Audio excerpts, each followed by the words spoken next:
Salut tout le monde, c'est Butin de Géographie. Aujourd'hui on se retrouve pour une nouvelle vidéo où je vais vous présenter mon pays fictif que je viens de créer. Donc le pays fictif s'appelle l'île de Calaisie, donc Calaisie un peu inspiré de Calais. Et si vous remarquez un peu aux frontières, c'est les aux frontières de l'île à la mer quoi. C'est les mêmes frontières que du Pas-de-Calais car j'avais pas d'inspiration pour créer mes propres frontières. J'avais pendant un instant pensé à utiliser les frontières du pays de la Loire ou du centre-Val de Loire. Mais bon, je me suis dit, je vais juste utiliser les frontières du Nord-Pas-de-Calais, comme ça, ça va être une tâche moins dure à faire. Donc du coup, je vous présente aujourd'hui l'île de Calaisie ou Isle of Calaisia en anglais. Donc, on est parti. En premier, on a l'histoire. Donc l'histoire de l'île de Calaisie est simple. Vers les années 1700, cette île est envahie par les Français et les Anglais qui se partagent donc le territoire en deux parties, ce qui explique les régions, ce qui explique les bordures des régions. Vers la guerre napoléonienne, c'est-à-dire la Révolution française, la France décide d'envahir l'Angleterre, prendre l'île entière, ce qui est un succès. Mais ensuite, à la fin de Napoléon, les Anglais ripostent et reprennent leur ancienne partie de l'île. Et la Calaisie française est partagée avec les plusieurs puissances gagnantes, c'est-à-dire la Prusse, les Pays-Bas et la Russie. On passe à la révolution industrielle. Alors en premier, l'île de Calaisie était une colonie du coup, il y a une partie néerlandaise, russe, prussienne, anglaise et française.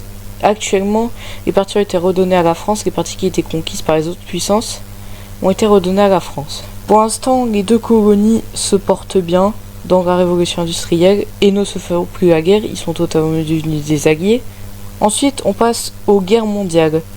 Alors, pour Calaisie n'a pas joué un trop grand rôle dans la première guerre mondiale, mais dans la seconde guerre mondiale, la Calaisie a joué un gros rôle, surtout que la Calaisie a mis ses défenses pour éviter de se faire envahir par l'Allemagne, l'Allemagne vous comprenez quoi. Ensuite, on a après les guerres mondiales, c'est-à-dire la guerre froide. Après la guerre mondiale, vers 1954, la Calaisie du Nord déclare son indépendance. Ensuite, la Calaisie du Sud déclare son indépendance en 1957. Et puis ensuite, les deux régions s'unifient, ce qui forme la Calaisie. Et maintenant, nous en sommes à maintenant. La Calaisie est un pays qui est pro-OTAN, c'est-à-dire qui est dans l'OTAN et qui est donc avec l'OTAN. C'est une monarchie. Il y a beaucoup d'Anglais et de Français qui vivent là-bas suite à ce qui s'est passé suite aux colonies. Les régions sont séparées en trois. Une qui est la Calaisie occidentale, une qui est la région d'Adruy, une qui est la région de Kerk, une qui est la région de Bègue, une qui est la région de Calaisie. De Calaisia, donc Calaisie, la capitale du pays.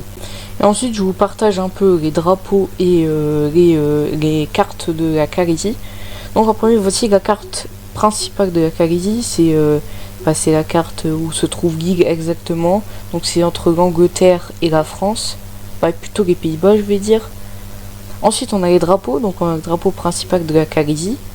Ensuite, on a le drapeau de la Calaisie occidentale, de la région d'Adruy, de la région de Kerk, de la Calaisie du Sud, de la Calaisie et de la région de Calaisie. Donc je pense qu'on a fini. Si vous voulez, je ferai une partie 2 sur ce pays, en inventant plus de trucs encore. Donc voilà, et merci, et à plus.